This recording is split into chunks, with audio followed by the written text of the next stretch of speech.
What if the last dinosaur never actually died?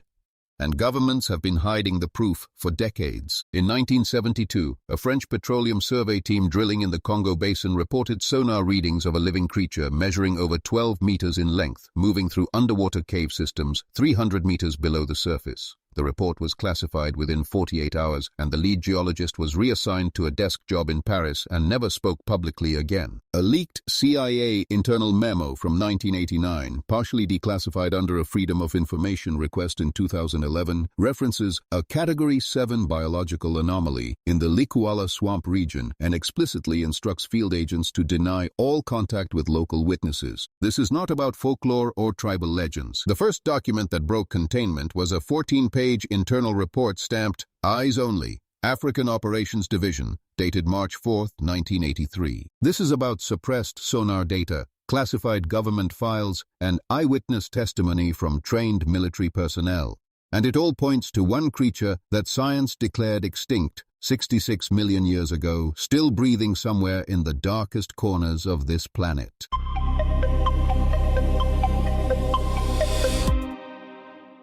A researcher named David Sanderson, working at the National Archives in Washington, discovered it misfiled inside a batch of declassified agricultural survey documents from Zaire. The report described a joint Belgian-American expedition into the Likuala-aux-Serbes river system in 1981. On page 7, buried between equipment inventory lists, a single paragraph reads, "Biological contact confirmed at coordinates withheld. Creature submerged before photographic documentation could be completed. Estimated dorsal length exceeds 9 meters. Local designation, Mokele Mbembe.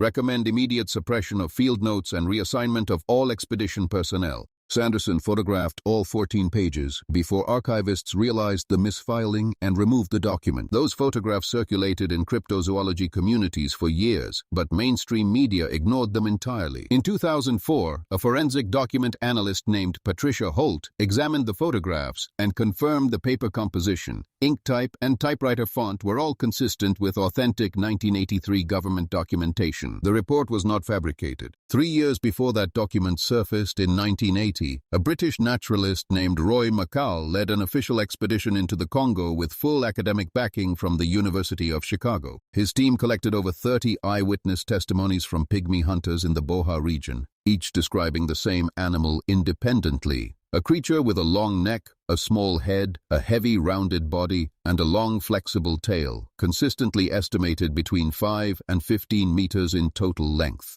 The pygmy witnesses had no prior exposure to dinosaur imagery. When Mackal showed them silhouette cards of various animals, including a sauropod dinosaur, every single witness independently pointed to the same card without hesitation. Mackal never saw the creature himself, but he returned in 1981, and this time his team heard it. On the night of October 14th, his expedition recorded unidentified low-frequency vocalizations in the swamp that did not match any known animal in the region. The recording was submitted to the Cornell Lab of Ornithology, which confirmed the sounds were biological in origin and could not be attributed to any catalogued species. In 1986, a Japanese television crew from NHK funded a full documentary expedition into the same region. They brought underwater cameras, hydrophones, and a small submarine drone. On the third week of filming, their hydrophone array picked up movement signatures in a submerged cave network near Lake Tele, a body of water roughly 3 kilometers across sitting in the deepest section of the Likuala swamp. The signatures indicated a large object moving at approximately 8 kilometers per hour through water roughly 40 meters deep. The object changed direction twice, which eliminated current or debris as explanations. The NHK crew filmed the surface of the lake for 6 consecutive hours after the hydrophone reading. At hour 4, a camera operator named Tatsuo Watanabe captured what appears on footage as a long dark shape breaking the surface for approximately 3 seconds before submerging. The NHK documentary aired in Japan, but the specific lake footage was edited to 12 seconds and the hydrophone data was not included in the broadcast. A former NHK producer confirmed in a 2009 interview with a French wildlife magazine that network executives received a formal request from an unnamed government body to limit the footage shown. The most specific classified document ever linked to the Mokele Mbembe comes from a source inside the Defense Intelligence Agency who provided a single scanned page to investigative journalist Mark Collins in 2007. The page references a satellite thermal imaging pass over the Likwala region conducted in September 1996. The thermal data flagged a heat signature in a partially submerged cave system that was, in the analyst's words, inconsistent with known regional fauna and consistent with a large endothermic or near endothermic vertebrate of significant mass. The analyst recommended a ground team follow-up. No follow-up is documented in any declassified record. Collins submitted Freedom of Information requests for the full satellite data in 2007, 2009, and 2012. All three requests were denied under the same exemption code used to protect active intelligence operations.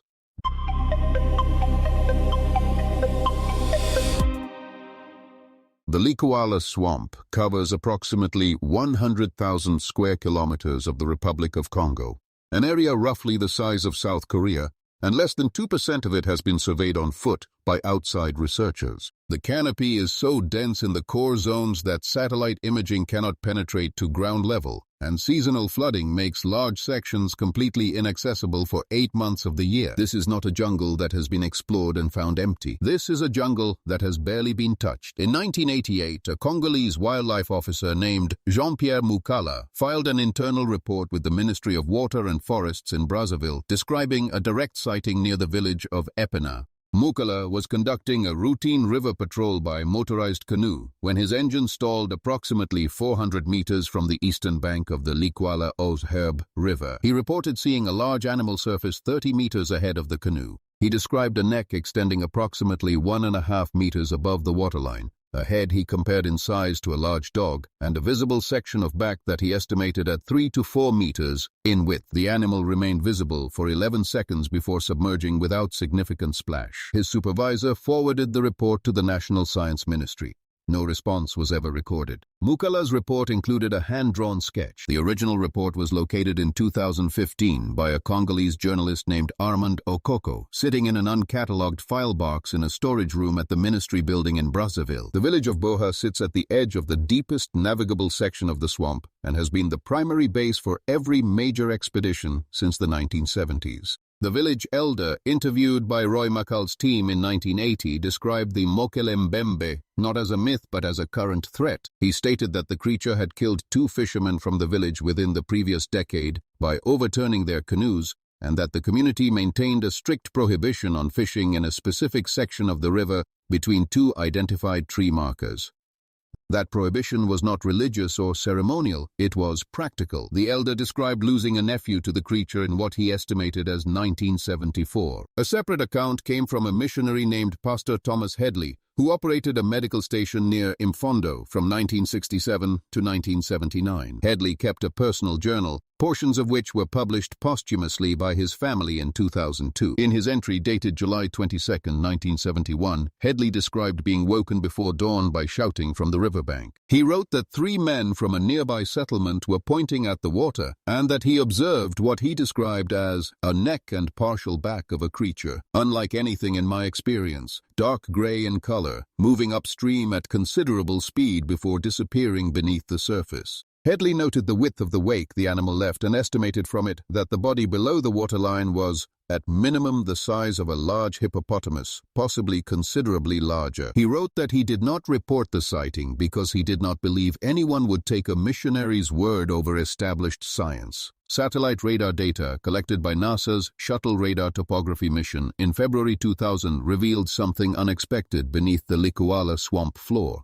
An extensive network of submerged cave systems and flooded tunnels running at depths between 20 and 60 meters across a zone of approximately 3,000 square kilometers centered on Lake Tele. These formations were created during a geological period when the Congo Basin was significantly drier and the cave networks were above water. When the basin reflooded over thousands of years, the cave systems filled and became sealed. A large aquatic animal could theoretically inhabit these submerged networks permanently, surfacing only through specific water column access points, which would explain why sightings cluster around particular river sections rather than being distributed evenly across the swamp. A biology professor at the University of Kisangani named Dr. Emmanuel Basoko published a paper in 2008 in a regional academic journal, arguing that the cave network identified in the NASA data was large enough to sustain a breeding population of between 4 and 12 large vertebrates, provided the underwater cave system connected to sufficient fish biomass.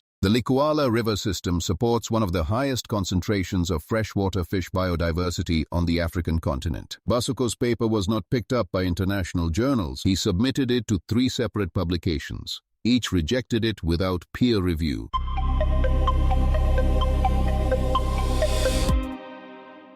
In October 2003, a wildlife biologist named Dr. Stephen Karner submitted a formal expedition proposal to the Congolese Ministry of Scientific Research requesting permission to conduct a 6-month biological survey of the Lake Tele Conservation Area using underwater acoustic monitoring equipment and remotely operated submersible drones. The proposal was denied within 11 days, an unusually fast response for a government ministry that typically took between 4 and 8 months to process similar requests. The denial letter cited ongoing sovereign research operations in the target zone. Karner filed a follow-up inquiry asking which institution was conducting those operations. He received no response. He submitted the same inquiry 4 more times over the following 2 years. Each time, no response came. Karner was not alone. Between 1995 and 2010, at least 7 independent research proposals targeting the Likwala Lake Tele corridor were denied by either the Congolese government or the neighboring government of the Democratic Republic of Congo. 3 of those denials came with the identical phrasing about ongoing sovereign research operations. When investigative journalist Mark Collins cross-referenced the dates of those denials with publicly available diplomatic cables obtained through separate Freedom of Information requests, he found that each denial period coincided with documented visits to Brazzaville or Kinshasa by representatives of either American or French intelligence agencies. The correlation was not absolute, but it appeared in 5 of the 7 cases. The French connection runs deeper than most people realize. France maintained significant covert intelligence infrastructure across Central Africa throughout the 1980s and 90s under a policy framework that French investigative reporters later named France-Afrique, a network of political, military, and economic influence operations that gave French government agencies effective veto power over decisions made by nominally independent African governments. In 2006, a retired French DGSE officer named Henri Marchand gave a recorded interview to a Belgian documentary filmmaker in which he stated that the Likwala region had been designated a zone of restricted biological interest by a joint Franco-American intelligence working group sometime in the late 1980s. Marchand declined to specify what triggered that designation, but stated clearly that the restriction was not related to oil, minerals, or any conventional resource. He said the phrase used internally was living asset protection. The documentary was completed but never distributed. The filmmaker, a Belgian named Peter Vos, stated in a 2009 blog post that the distribution company he had contracted with withdrew from the agreement without explanation 3 weeks before the scheduled release date. In 1999, a Congolese army patrol operating near the northern boundary of the Lake Tele Conservation Zone filed an incident report describing an encounter with an unidentified large animal in a flooded forest section approximately 12 kilometers northwest of the lake. The patrol consisted of 7 soldiers under the command of Lieutenant Gaston Mbemba. According to the report, the patrol heard heavy movement in the water ahead of them and observed a large dark shape moving between submerged trees at a depth they estimated at 2 to 3 meters. One soldier fired 2 rounds from his rifle before Mbemba ordered him to stop. The shape submerged and did not reappear. The incident report was filed with the Regional Military Command at Epena. A copy of that report was obtained by Armand Okoko, the same Congolese journalist who had located the Mukala Wildlife Officer report 4 years earlier. Okoko published both documents on a Congolese news website in 2015. The website was taken offline 72 hours after publication. Okoko told a colleague that he received a phone call from an unidentified man advising him to focus on other stories. Okoko left the Republic of Congo for France in 2016 and has not returned. So, if a dinosaur is lurking in the depths, wouldn't it be nice to have some neural network buddies on your side? Head over to playprofi.com, where all the coolest AI tools hang out, and grab your bonus of 500 tokens when you register today. Check the link in the description. The pattern of suppression extends into academic channels as well. In 2001, a graduate student at Cambridge University named Sarah Okafor submitted a dissertation proposal arguing for a systematic biological survey of the Likuala cave network system using environmental DNA sampling, a technique that can detect the presence of large animals through genetic traces left in water without requiring direct observation. Her dissertation supervisor rejected the proposal on the grounds that it lacked sufficient academic foundation. Okafor revised and resubmitted twice. Both revisions were rejected. She later learned, through a departmental colleague, that her supervisor had received a letter from an unnamed external body describing the proposed research area as currently under active study by another institution, and requesting that Cambridge not duplicate the effort. Her supervisor refused to identify who sent the letter or which institution it referenced. Okafor abandoned the proposal and completed her doctorate on an unrelated topic. She discussed the incident publicly for the first time in a 2018 podcast interview, stating that the experience had convinced her something real was being protected in that region. Not a legend, not a misidentification, but something that specific people with specific authority did not want found. Science has already proven multiple times that large animals can survive completely undetected for millions of years and then reappear without warning.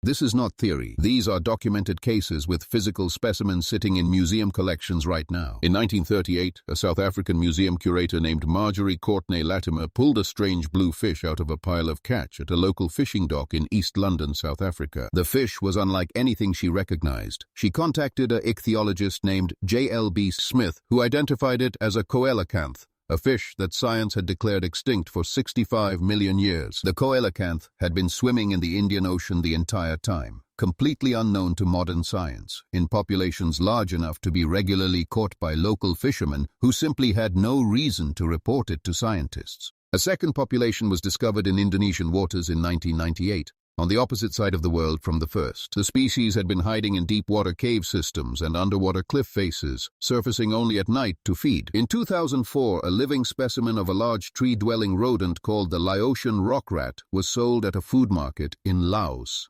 Scientists who examined it had never seen anything like it and initially classified it as a new species. Further analysis revealed it was not new at all. It was the sole surviving member of a rodent family called Diatomidae that had been declared extinct for 11 million years. 11 million years. The animal had been living in limestone cave systems in the Khammouan region of Laos, completely invisible to science for longer than the entire genus Homo has existed. In 1994, a park ranger named David Noble was hiking in a remote canyon in the Blue Mountains of Australia, approximately 150 kilometers from Sydney, when he noticed unfamiliar trees growing at the bottom of a steep gorge. He collected samples. Laboratory analysis identified them as Volemia nobilis, a species of tree known only from fossils dating back to the Jurassic period, over 200 million years ago. A grove of approximately 100 trees had been growing in that canyon, undetected, within a 2-hour drive of one of the largest cities in the southern hemisphere. The canyon was so steep and remote that no one had ever climbed down to examine it. These cases establish a critical scientific principle.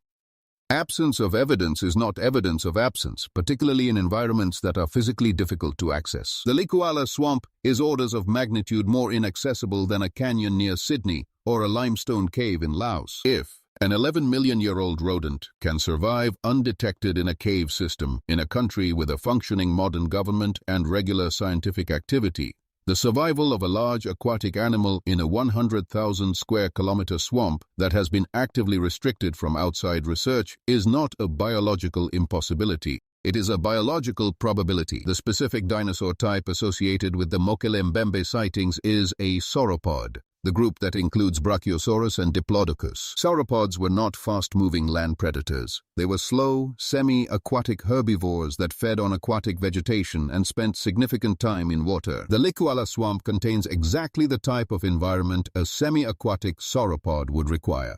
Warm, shallow water, dense aquatic plant growth, deep connected cave systems for shelter, minimal predator pressure, and near total isolation from human activity. A paleontologist named Dr. Adrienne Mayer writing in her 2005 book on fossil legends, noted that the Congo Basin geography has remained broadly stable for over 70 million years, meaning the habitat type that existed when sauropods were alive still exists there today, largely unchanged. Sauropod physiology also supports long-term cryptic survival better than most dinosaur groups. Their metabolic rate, based on bone growth analysis of fossil specimens, was significantly lower than modern warm-blooded mammals, meaning they required less food per unit of body mass. A large sauropod could survive on aquatic vegetation that would be nutritionally insufficient for a mammal of equivalent size. Their long necks allowed feeding from both deep underwater plants and surface vegetation without leaving the water, minimizing exposure. Their dark coloration, consistent across all Mokele Mbembe eyewitness accounts, would provide effective camouflage in dark swamp water. Every physical characteristic described by witnesses over a period of more than 100 years of recorded sightings matches the biology of a semi-aquatic sauropod more closely than any known living animal. The earliest written record of the creature comes from a French missionary named Liévin Bonaventure Proyard, who published A Natural History of Central Africa in 1776. He described reports from local people of a large animal leaving tracks in the jungle floor that measured approximately 1 meter in diameter, with claw impressions spaced at intervals consistent with a very large four-limbed animal. Proyard had no knowledge of dinosaurs. The word did not exist until 1842. And no framework for interpreting what he was being told. He simply recorded it as an unusual animal that local people described with consistent detail and genuine fear. In September 1992, a filmmaker named Herman Regusters led a privately funded expedition to Lake Tele with a 16mm film camera and a portable audio recording unit.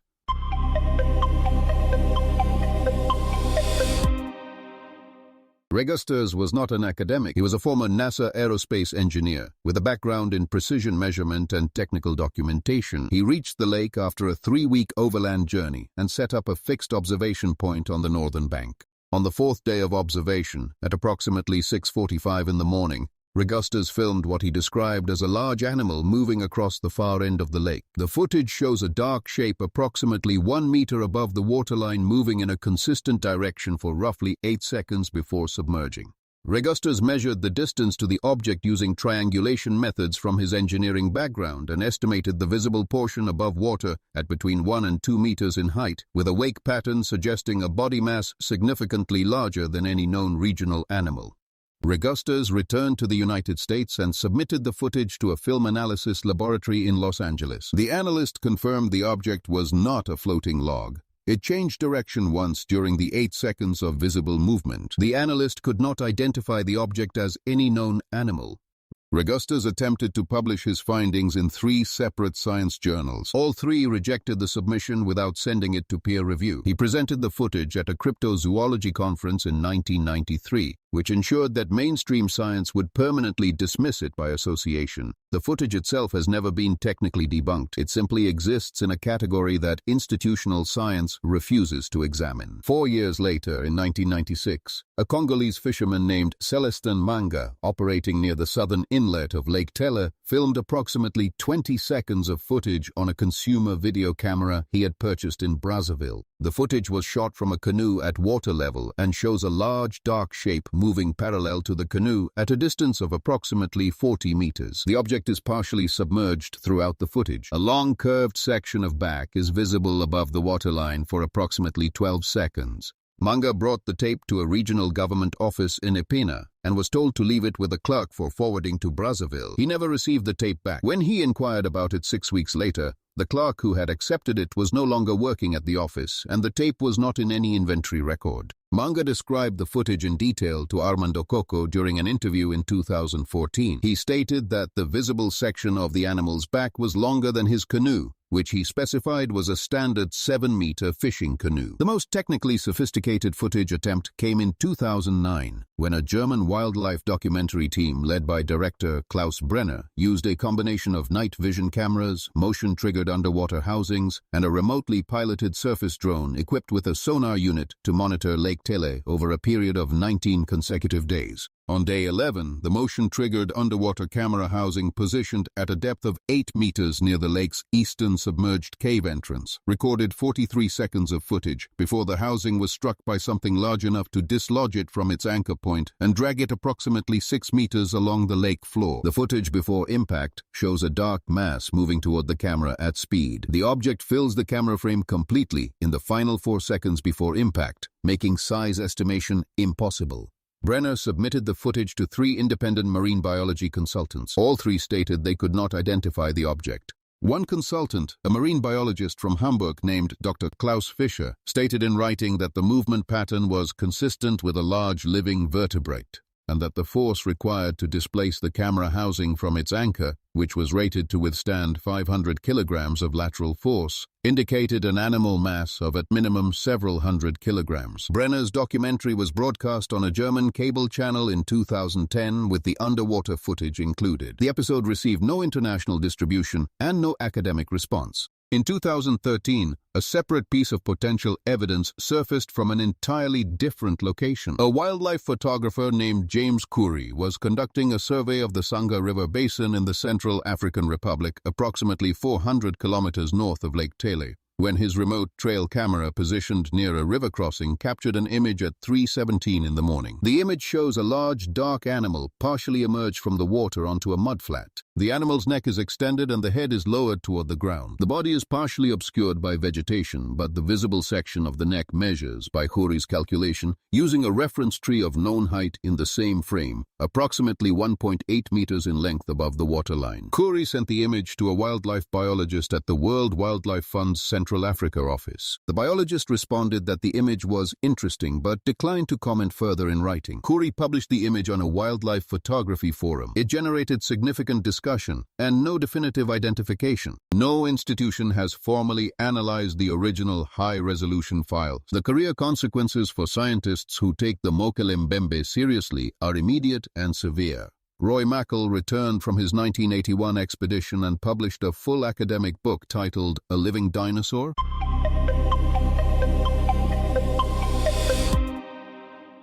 Through E.J. Brill, a respected scientific publisher. The book contained his field data, witness testimonies, acoustic recordings, and biological analysis. The scientific community's response was not refutation. It was silence followed by professional distancing. Mackal, who had been a respected molecular biologist at the University of Chicago with a legitimate research career, found his academic credibility permanently damaged by the association. Colleagues stopped citing his earlier work. Grant applications he submitted in subsequent years were rejected at rates significantly higher than his pre-Congo publication record would have predicted. He described the experience in a 1984 interview as the most professionally costly decision of my career, and also the one I'm most certain was scientifically justified. Dr. Adrienne Mayer, the Princeton-trained folklorist and science historian who wrote extensively about the Mokele Mbembe, in the context of fossil legends and ancient animal knowledge, was careful to frame her work as historical and cultural analysis rather than direct biological argument. Even with that careful framing, she described receiving communications from colleagues advising her to distance herself from the cryptozoology community before her books were published. The advice was professional, not personal, meaning the concern was about institutional reputation, not about the factual content of her research. In 2006, a tenured biology professor at a mid-sized American university who has requested to remain unnamed submitted a grant proposal to the National Science Foundation requesting funding for an environmental DNA survey of the Likwala River system. Environmental DNA sampling requires only water samples, no direct animal contact, no expedition into restricted zones, no controversial claims. The proposal was methodologically identical to dozens of funded eDNA projects targeting other remote river systems in the same funding cycle. It was rejected. The reviewer's notes, which the professor obtained through an administrative appeal, contained one sentence that did not appear in any other rejection the professor had ever received. The proposed target region has been designated as outside the scope of NSF-funded biological inquiry at this time. The professor showed the reviewer's notes to a senior colleague who had served on NSF review panels. The colleague stated he had never seen that specific language used in a rejection before. and could not identify which administrative body had the authority to designate a geographic region as outside NSF scope. A British zoologist named Dr. Peter Grayson published a peer-reviewed paper in 2008 in the journal Cryptozoology, arguing that the cumulative eyewitness evidence for an unidentified large animal in the Likuala region met the threshold for formal biological investigation under standard wildlife survey protocols. The paper was technically rigorous and made no direct claim that the animal was a dinosaur, only that the evidence warranted a systematic search. The journal was a legitimate academic publication indexed in scientific databases. Within 3 months of publication, 2 senior members of the journal's editorial board resigned publicly, citing concerns about the journal's editorial standards. Both resignations were covered in science media blogs in a way that framed the journal itself as compromised. Grayson's paper was not retracted and was not technically criticized in any published response. It was simply buried under the reputational damage done to the journal that published it. The pattern extends to funding sources outside government. In 2011, a private donor agreed to fund a 1-year biological survey of the Lake Tele region through a small conservation non-profit based in London. The budget was $240,000, sufficient for a serious field operation. The non-profit applied for the necessary permits from the Congolese government. 3 weeks after the permit application was filed, the private donor withdrew the funding without explanation. The non-profit's director, a woman named Claire Ashworth, stated in a 2012 interview that the donor had told her privately that he had received advice from people he trusted that the project would create complications he was not prepared to handle. Ashworth said the donor was a successful businessman with no government connections she was aware of, and that his decision appeared to genuinely distress him. He has not funded any wildlife conservation work since. What makes the scientific silence particularly striking is what happens when researchers approach the question from a purely theoretical direction, without any field component. In 2015, a paleontologist at a French university ran a computational survivability model asking whether a small breeding population of semi-aquatic sauropods could theoretically persist in the Likuala habitat through to the present day, given known data on sauropod physiology, regional food availability, and habitat stability. The model, which made no empirical claims and was framed entirely as a theoretical exercise, was submitted to 2 journals. Both rejected it without peer review. One rejection note stated that the paper's premise was not considered suitable for academic discussion. The paleontologist posted the model and the rejection notes on an academic preprint server. The post was downloaded over 4,000 times in the first week. No academic institution commented on it publicly. The most recent confirmed sighting report on record came not from an explorer or a researcher, but from a commercial river transport operator named Andre Kwamba, who ran a supply boat between Mfondo and Epena on a regular weekly schedule. In August 2019, Kwamba's boat stalled in a section of the Likuala or Herb River known locally as the Dead Stretch, a 4-kilometer section where the river widens and the water turns almost black from tannin concentration.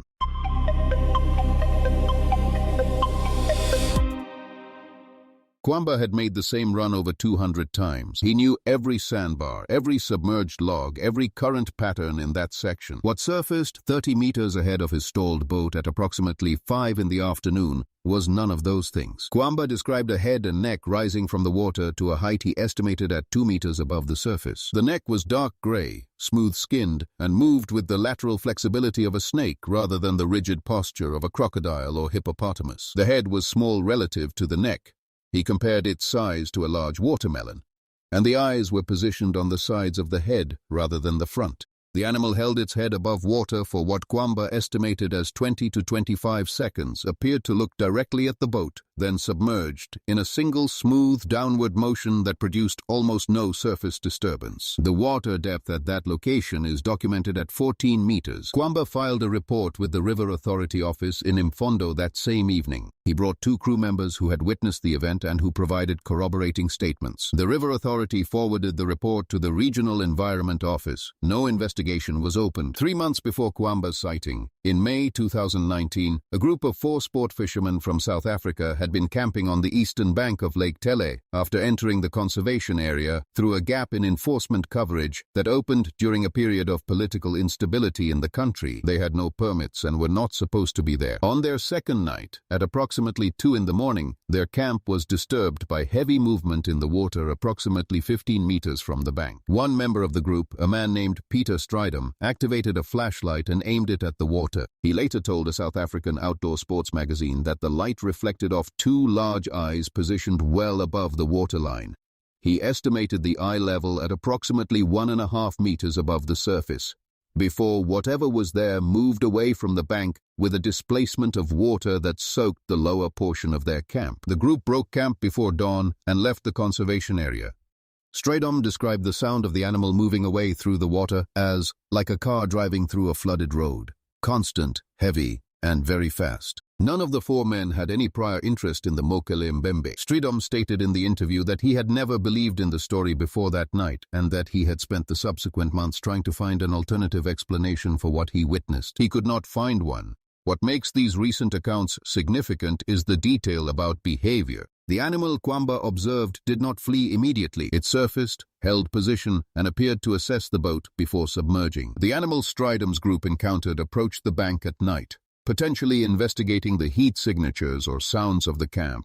This is not the behavior of an animal that has no experience with humans. This is the behavior of an animal that has learned to avoid humans during daylight and investigate them cautiously at night. Exactly the behavioral adaptation you would expect from a large animal that has survived in proximity to human settlements for an extended period without being captured or killed. The pygmy communities around Boha have maintained this understanding for generations. They do not hunt the Mokele Mbembe. They do not attempt to drive it from their fishing areas. They navigate around it. The specific river section that the village elder described to Roy Makal in 1980 as off-limits for fishing, the section marked by 2 tree identifiers on opposite banks, is still off-limits today. A Congolese conservation worker who visited Boha in 2017 reported that the prohibition was still actively observed and that village members described hearing the animal in that section as recently as the previous dry season. The conservation worker included this information in a field notes document that was submitted to an international wildlife NGO as part of a broader biodiversity assessment. The NGO's published report on the assessment, released in 2018, contained no reference to the prohibition or the reported animal. The field notes document was not included in the published appendices. Something is in that water. It has been there for as long as anyone in the region can remember. It is large enough to overturn canoes, displace enough water to flood a campsite from 15 meters away and trigger a 500-kilogram rated anchor system with a single pass. Every government that has had the capability to investigate it has instead chosen to restrict access to the area where it lives. The question is no longer whether something unknown exists in the Likwala swamp. The question is why the people who already know the answer have decided the rest of the world should not.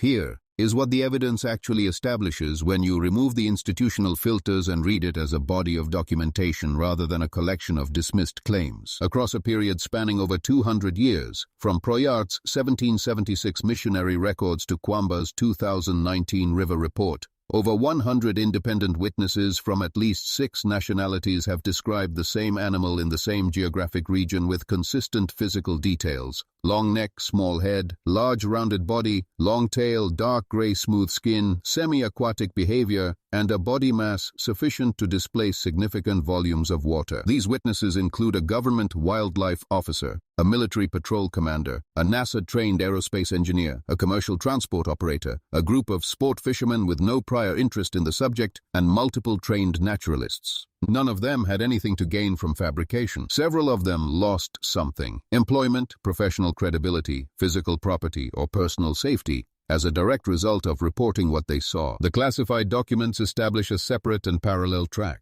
A 14-page government report confirming biological contact, a CIA internal memo referencing a biological anomaly and instructing denial, a defense intelligence agency thermal imaging analysis flagging an unidentified heat signature consistent with a large vertebrate, a French intelligence officer describing a living asset protection designation for the region, a pattern of expedition permit denials correlating with intelligence agency visits, a journalist forced to flee his country after publishing 2 corroborating government documents, A documentary suppressed 3 weeks before distribution. A Cambridge dissertation proposal blocked by an unidentified external letter. An NSF rejection using language that no reviewer could identify as standard procedure. These two tracks, eyewitness testimony and document suppression, do not exist independently. They reinforce each other at every point. The witnesses report an animal. The documents confirm that governments know about the animal. The access restrictions ensure that no independent researcher can gather the physical evidence that would force a public acknowledgement. The institutional response to any scientist who approaches the question ensures that the professional cost of inquiry remains higher than the professional reward. The system is not accidental. It functions too consistently across too many countries and too many decades to be the product of coincidence. The coelacanth was discovered because a museum curator happened to be standing at a fishing dock on the right day. The Laotian rock rat was discovered because a scientist happened to visit a food market. The Wollemi pine was discovered because a park ranger happened to climb down an unusually steep canyon. In each case, the discovery required nothing more than a qualified observer reaching a location that had previously gone unexamined. The Likwela swamp has not gone unexamined because it is inaccessible. It has gone unexamined because access has been systematically prevented. In 2021, a conservation geneticist at the University of Copenhagen named Dr. Elina Lorenzen